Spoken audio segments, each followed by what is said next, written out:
Assalamualaikum Ustaz. Waalaikumsalam warahmatullahi wabarakatuh. Baru-baru ini, beberapa bulan ini ada tokoh yang menyampaikan sesuatu yang bisa dibilang kontroversial. Beliau menyampaikan bahwa Islam itu ternyata belum sempurna, Ustaz. Karena itu ada penerusnya seperti ulama-ulama. Bismillahirrahmanirrahim. Kita ini harus memperjelas sebetulnya kata dan makna sempurna sebelum kita menggunakannya.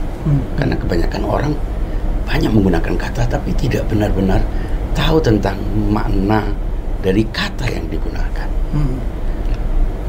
Termasuk kata sempurna. Apa yang dimaksud dengan sempurna? Ada makna etimologis, ada makna terminologis. Kemudian apa padanannya dalam bahasa lain? Karena ini berhubungan dengan agama, biasanya berhubungan dengan kata dalam bahasa Arab, apa arti sempurna dan seterusnya. Baru kemudian kita layak untuk menanggapi. Daripada kita terburu-buru menanggapi, ternyata akhirnya justru itu tidak sesuai dengan apa yang dikehendaki oleh penyampai. Karena pernyataan itu sebetulnya hak penyampai. Kita boleh menanggapi, tapi harus benar-benar sesuai. Maka itu perlu ada kaidah-kaidah bahasa, kata, makna yang perlu dipertegas.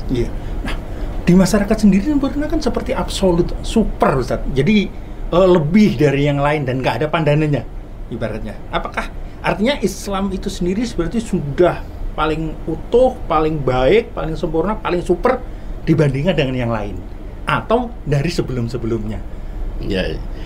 Ya wajar lah setiap orang yang meyakini sebuah agama, dia meyakininya karena apa? Ya karena itulah yang benar. Bukan yang paling benar bahkan, karena itu satu-satunya yang benar. Orang meyakini itu. Dan ketika dia meyakini itu yang benar, otomatis dengan kebenaran itu akan punya turunan sempurna dan seterusnya. Nah, kata sempurna itu sebetulnya kalau kita lihat komplit, lengkap. Lawannya adalah kurang. Lawannya itu cacat. Lawannya itu ganjil. Itu mungkin punya makna. Kadang-kadang sempurna artinya genap. Kadang-kadang sempurna artinya utuh. Kadang-kadang sempurna artinya tuntas. Jadi kalau tidak tuntas dianggap tidak sempurna. Kalau tidak utuh berarti tidak sempurna. Kalau tidak lengkap berarti tidak sempurna. Apa yang dimaksud dengan tidak sempurna? Nah, itu harus kita lihat konteks. Dia ketika dia menyampaikan itu ada rangkaian ide, gagasan, premis-premis yang disusun. Baru kemudian ada, kan dia tidak tiba-tiba menyatakan bahwa Islam itu tidak sempurna. Pasti dia nanti kita bisa telusuri. Ternyata yang dimaksud itu ini misalnya apa gitu. Dari saya setelah lihat YouTube-nya itu bahwa seperti ada kan ayat yang menyatakan telah aku sempurnakan Islam untukmu. Nah, beliau menanggapinya atau mengartikannya itu sebagai tugas Rasulullah yang telah sempurna, yang telah selesai. Cuman beliau terus kemudian bilang bahwa diartikan lain sama orang sebagai Islam yang sempurna. Beliau melanjutkan bahwa tugas Rasul yang sempurna, terus kemudian Rasul juga Islam tidak sempurna karena masih dilanjutkan oleh penerus-penerus Rasul, yaitu beliau bilang adalah ulama, karena warisatul ambiyah gitu. Nah, konteksnya sebenarnya seperti itu, Zat. Nah, kalau konteksnya seperti itu, apakah atau dibilang memang sudah tepat istilah tidak sempurnanya itu?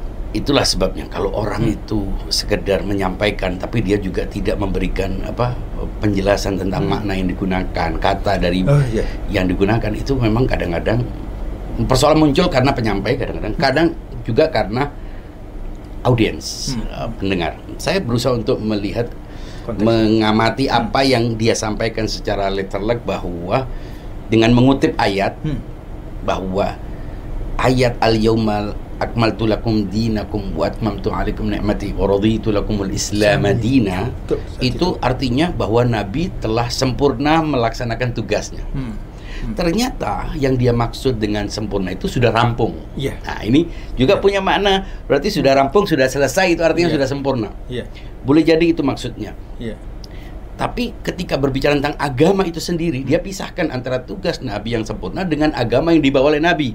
Dan ketika dia bicara tentang agama yang dibawa oleh Nabi tidak sempurna, alasannya karena masih dilanjutkan. Artinya ternyata kesempurnaan itu dua macam. Satu sisi punya makna rampung dan itu terkait dengan tugas Nabi. Satu sisi tidak sempurna karena ada otoritas yang tidak selesai pada Nabi. Karena kita juga mengakui Nabi itu dilanjutkan. Di sini justru muncul persoalan umat Islam itu tentang otoritas. Meskipun sama-sama mengakui ulama, hadis itu juga disepakati oleh seluruh ulama, tapi kan masing-masing punya kriteria ulama yang berbeda. Justru karena ketidakjelasan kriteria ini, disinilah muncul persoalan. Siapa yang jadi ulama? Ulama itu batasannya apa? Syarat-syaratnya apa, kesucian atau bukan, dan sebagainya, itu muncul persoalan. Nah, saya ingin lebih spesifik melihat persoalan ini. Ketika dia katakan bahwa dia kalau tidak salah menyebut juga ada ajaran, ada konten hukum yang menurut dia masih ada dalam agama, dan itu dijadikan dasar bahwa agama tidak sempurna. Kayaknya dia punya tiga cabang dalam persoalan kata sempurna ini. Jadi pertama, sempurna itu dia afirmasi terkait dengan tugas Nabi. Kemudian kesempurnaan itu dia negasi terkait dengan belum berlanjut karena ada berlanjutnya otoritas Nabi kepada para ulama. Kemudian ketiga, tidak sempurna karena ada hukum-hukum yang menurut dia tidak relevan dalam agama. Jadi ini persoalan menurut saya kalau dilontarkan di ruang publik di mana yang hadir beragam orang, itu menjadi persoalan. Saya lihat ada inkonsistensi dalam menggunakan kata tidak sempurna di sini. Belum lagi ayat itu kalau kita mau telusuri, kalau kita perhatikan tanpa kita mengutip terlalu jauh, telah aku sempurnakan.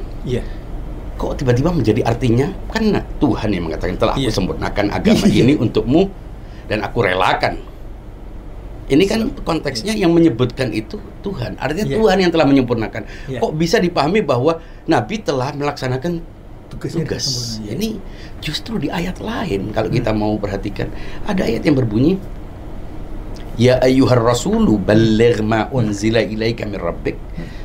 Hai seorang rasul. Artinya dia sudah menjadi rasul. Baligh, sampaikan. Ada sesuatu yang dia sudah menjadi rasul tapi yang belum disampaikan berarti. Hai seorang rasul. Ini berarti dia sudah menjadi nabi, sudah menjadi rasul. Sampaikan apa yang telah diturunkan kepadamu. Bila kau tidak menyampaikannya, maka kau kau tidak menyampaikan, seperti kau tidak menyampaikan risalahmu. Fa illam tuftab ya ayyuhar rasulu balligh ma unzila ilaika min rabbik fa illam taf'al. Kalau kau tidak melakukan itu, tidak menyampaikan itu, fama ballaghta risalatah, kau tidak menyampaikan risalahmu sama sekali. Padahal dia seorang rasul. Nah, ini berarti memang saya setuju dengan apa yang disampaikan oleh penyampai itu, pelontar pendapat tokoh itu, bahwa dari sisi otoritas belum sempurna, karena memang otoritas sempurnanya sampai hari kiamat kan. Sebetulnya tidak boleh menggunakan kata sempurna. Memang bentuk otoritas itu berlanjut. Agama itu kan dibawa oleh Nabi, disampaikan oleh Rasulullah. Tapi kan agama ini tetap harus dikawal. Tujuannya supaya tidak tercerai berai. Dan banyak riwayat-riwayat yang menyebutkan pihak-pihak yang memang kompeten, terpilih, berotoritas untuk itu. Nah, secara umum sepakat sebenarnya dengan menggunakan kata ulama. Tapi masalahnya ulama ini kriteria harus jelas. Kalau setiap orang seperti zaman kita, tergantung follower, banyaknya viewer, kan akhirnya kacau. Jadi ulama sampai perlu sertifikat segala macam. Akhirnya agama ini lebih banyak diperselisihkan ketimbang diamalkan. Kan faktanya begitu. Orang tidak punya gambaran yang sama meskipun satu agama. Ini persoalan. Maka itu saya ingin melihat agama ini sempurna atau tidak? Saya bilang dari aspek apa? Kalau dari aspek ajaran, saya kira agama ini sempurna. Sempurna mengapa? Kenapa dikatakan sempurna? Agama ini karena sudah menetapkan otoritas, maka dia sempurna. Mengapa? Ajaran-ajaran akan ditentukan oleh otoritas. Nah, otoritas ini bukan ulama penyampai di podium, tapi orang-orang yang memang memegang otoritas vertikal supaya dia tidak diperselisihkan. Tapi ini ibarat para pasien itu menolak seorang dokter yang mau dikirim oleh dinas kesehatan misalnya. Dan kalau ada sekelompok orang mengatakan sebaiknya kita menanti dokter yang ditunjuk oleh dinas kesehatan itu dianggap sesat, dipinggirkan, justru mereka berebut untuk mengklaim diri mereka sebagai dokter di antara pasien, yang terjadi adalah keributan. Nah sekarang persoalannya, kita menolak otoritas yang ditentukan oleh Tuhan, tapi pada saat yang sama kita membagikan otoritas, kita memperebutkan otoritas, dan akibat ketidakjelasan otoritas itu akhirnya agama ini nggak sempat dijalankan oleh masyarakat yang sama. Dan kita melihat kalau dari sisi ini agama itu tidak menetapkan otoritasnya, dia tidak sempurna. Justru kesempurnaan agama itu ketika dia tidak hanya menjalankan ajaran. Loh, kalau cuma ajaran kan nggak perlu nabi, datang saja ajarannya tersebar seperti surat kabar, nggak perlu ada karena nggak perlu ada otoritas itu. Karena ada nabi, ada otoritas, supaya orang memahaminya juga tidak simpang siur dengan alasan bebas, merdeka memahami, akhirnya justru simpang siur. Dalam negara saja ada Mahkamah Konstitusi yang tujuannya supaya tidak setiap orang menafsirkan undang-undang. Ketika terjadi dispute, sengketa atau kesalahpahaman, disitulah ada otoritas yang tunggal, keputusannya harus tunggal. Dalam sebuah pertandingan sepak bola, 2-11, mungkin masing-masing punya keberatan, ini masuk tidak masuk, ini offset tidak offset, tapi dia harus semuanya dengan semua perbedaannya harus menerima otoritas. Dan anggaplah salah misalnya, tapi otoritas itu berlaku supaya tidak terjadi chaos. Nah sekarang yang terjadi, kalau kita mengukur agama itu dari perilaku masyarakat, kita sulit untuk mengakui bahwa agama ini sempurna. Tapi kan kita tidak mengukur agama itu sempurna atau tidak sempurna dari perilaku masyarakat, justru dari konsep awal. Maka itu saya katakan sempurnanya agama, ajaran agama ditentukan oleh fondasinya. Jadi ada dua kalau kita bicara agama, fondasi agama, fondasi keyakinan agama, atau ajaran agama itu. Percuma kalau kita ribut dan saling klaim antar agama atau dalam intra-agama tentang ajarannya. Karena terlihat sepertinya persoalan ajaran agama diklaim, disengketakan antar penganut agama-agama yang beda. Tidak hanya itu. Dalam intra-agama terjadi sengketa soal ajaran agama itu. Lalu pemutusnya siapa? Kita disuruh kembali kepada Al-Quran dan Sunnah ketika terjadi sengketa. Kan begitu? Justru karena setiap orang itu merasa kembali merujuk kepada Al-Quran dan Sunnah, disitulah terjadi perbedaan. Itu artinya secara logis kita harus percaya kepada otoritas. Dan kalau kita mau berbesar hati, keluar dari fanatisme, kita telusuri baik pendekatan tekstual maupun pendekatan rasional, kita harus sepakat tentang ada otoritas. Supaya apa? Supaya kita tidak berlarut-larut dalam sengketa ini. Jadi menurut saya agama ini sudah sempurna karena saya meyakini yang lebih penting dari ajaran agama itu adalah otoritasnya. Yang lebih penting dari undang-undang itu adalah yang memiliki otoritas untuk menerapkan undang-undang itu. Menurut saya yang paling benar adalah membangun fondasi keyakinan agama itu berdasarkan logika. Nah, ketika dengan akal sehat kita melandasi keyakinan, berarti agama ini pertama dia harus punya otoritas itu. Sebuah negara misalnya, sebuah masyarakat, berkendara mobil aja harus ada yang punya otoritas. Kalau tidak setiap orang akhirnya ribut, tidak sampai kepada tujuan. Itu hal yang sama, bisa dipahami oleh semua orang. Tapi kita juga tidak bisa menunjuk seenaknya orang punya otoritas tanpa punya kriteria keunggulan. Dia harus punya privilege, dia harus punya hal-hal yang memang orang bisa menerima bahwa itu keunggulan. Apa? Ya spiritualitas. Nah, lalu kita kaji apakah memang ada atau tidak. Kalau memang tidak ada, berarti ajaran ini agama ini hanya ajaran tanpa ada mekanisme otoritas di dalamnya. Dan itu yang membuat kita akhirnya muncul orang memberikan pernyataan demikian dan membingungkan. Ya, banyak orang keluar dari agama, banyak generasi muda menjadi ateis, agnostik.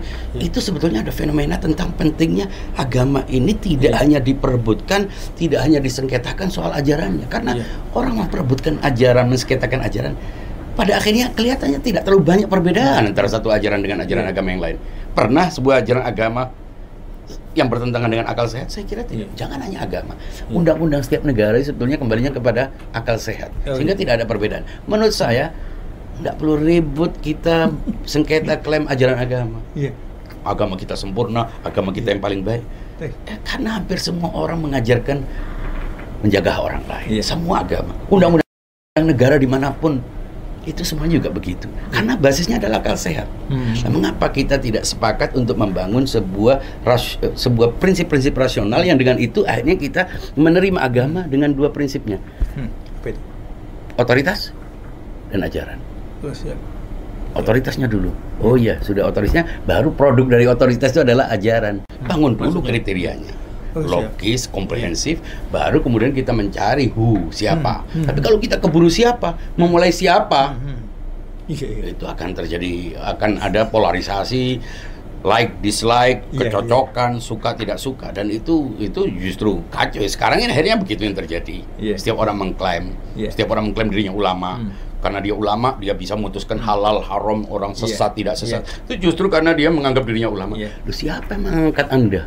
Siapa yang menerima Anda? Anda ulama bagi siapa? Anda mengklaim diri ulama. Apa kriteria-kriterianya? Anda bisa mengakomodasi kelompok lain. Ternyata dia hanya ulama untuk bagi kelompok tertentu. Kan tidak berlaku bagi yang lain. Ini persoalannya. Maka itu daripada kita sibuk dengan siapa, bangun dulu what.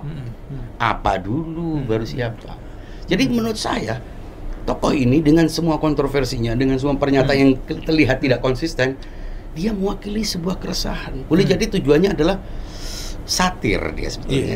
Dia tidak sedang ingin menyampaikan bahwa Islam itu tidak sempurna, tapi ini adalah cara untuk diradikalisasi mungkin. Tujuannya supaya orang berpikir kritis, supaya orang tidak menjadi dogmatis, fanatik, ekstremis, intoleran. Boleh jadi tujuannya itu. Saya berusaha untuk bersangka baik. Karena ada otoritas dalam ajaran agama sudah sempurna. Tapi mereka yang tidak meyakini adanya otoritas jelas, sulit untuk mengatakan agama itu sempurna seperti yang dilontarkan. Ada ayat ini masih belum dihapus. Nah, itu padahal yang menentukan adalah yang punya otoritas nantinya. Jadi saya tidak sependapat bahwa agama belum sempurna. Saya meyakini agama yang saya anut. Nggak mungkin saya menganut agama kalau saya tidak sempurna. Buat apa saya menganut sebuah agama yang tidak sempurna? Itu kan absurd. Agama yang saya anut, saya yakini sempurna. Mengapa? Karena otoritas adalah fondasinya. Kuncinya sebenarnya otoritas keagamaan itu, Ustaz. Iya, undang-undang dalam sebuah negara tapi tidak ada yang menerapkannya kan sama juga tidak ada artinya. Oh iya, ada undang-undangnya, orang sibuk berdebat untuk menyusun undang-undang, tapi tidak ada yang menerapkannya. Mungkin perlu waktu ya, karena ini kan sudah sangat luas. Mungkin orang-orang tertentu yang punya pandangan alternatif di luar mindset, di luar mainstream ini diberi kesempatan untuk menyampaikan. Nah, ini salah satu yang kita lakukan adalah dalam rangka memberikan sebuah pandangan alternatif. Di luar dua polar yang ekstrim, yang satu menganggap agama itu sempurna, tidak mau tahu, mencurigai setiap ucapan-ucapan orang yang kritis, yang satu lagi karena ingin toleran, karena ingin dianggap luas, akhirnya justru melontarkan pandangan-pandangan yang cross the line, dia menerjang batas. Dia menganut agama itu, sementara dia mengatakan agama itu tidak sempurna. Loh, buat apa kamu menganut ajaran? Lebih pantas orang yang tidak menganut ajaran agama itu karena menganggap ajaran tidak sempurna, ketimbang saya menganggap tidak sempurna tapi saya menganutnya gitu. Itu kan sesuatu yang tidak masuk akal. Maka itu saya berprasangka baik, berusaha untuk berpikir positif. Apa yang dilontarkannya kalau bukan karena kelepasan, ya tujuannya supaya orang itu berpikir logis gitu, supaya kritis itu. Dia tidak ada maksud untuk menganggap agama itu tidak sempurna. Dia menganggap agama itu sempurna justru karena sudah ada otoritasnya. Hanya dia mungkin tidak memperjelas dengan contoh orang yang berbicara tentang persatuan itu adalah ulama yang dikucilkan. Mungkin itu juga tanda-tanda sebetulnya dia meyakini kesempurnaan sebuah agama ditentukan oleh otoritas. Meskipun tidak utuh dan beberapa kelepasan kata yang kelihatannya menunjukkan inkonsistensi. Tetap kita menghargai kompetensi orang itu. Kesimpulan diskusi kita kali ini apa kira-kira, Ustaz? Agama Islam sempurna bagi penganutnya. Jangan pernah menganut sebuah agama yang Anda tidak yakini sempurna. Jadi ia harus dianut karena sempurna. Hanya saja sempurna itu karena ajarannya, sempurna karena fondasi otoritas yang dibangun di atasnya, atau sempurna karena perilaku masyarakat fakta. Menurut saya kalau sempurna diukur dari perilaku fenomena masyarakatnya agak sulit. Tapi kalau dianut karena meyakini konsep otoritas mendahului ajaran, saya kira sempurna. Kalau dilihat dari ajaran, dan ajaran itu adalah produk dari otoritas ini, kan ada Syiah dan Sunni sepakat otoritas itu sebetulnya. Hanya saja bedanya siapa yang punya otoritas. Bahwa pentingnya otoritas yang mewakili Nabi, mewakili ajaran Islam itu, kalau menurut Syiah adalah Ahlul Bait, kalau menurut Sunni adalah sahabat. Artinya otoritas itu penting. Saya garis bawahi konsep otoritas mendahului ajaran. Makasih Ustaz atas diskusi kali ini. Ya. Assalamualaikum warahmatullahi wabarakatuh. Waalaikumsalam warahmatullahi wabarakatuh.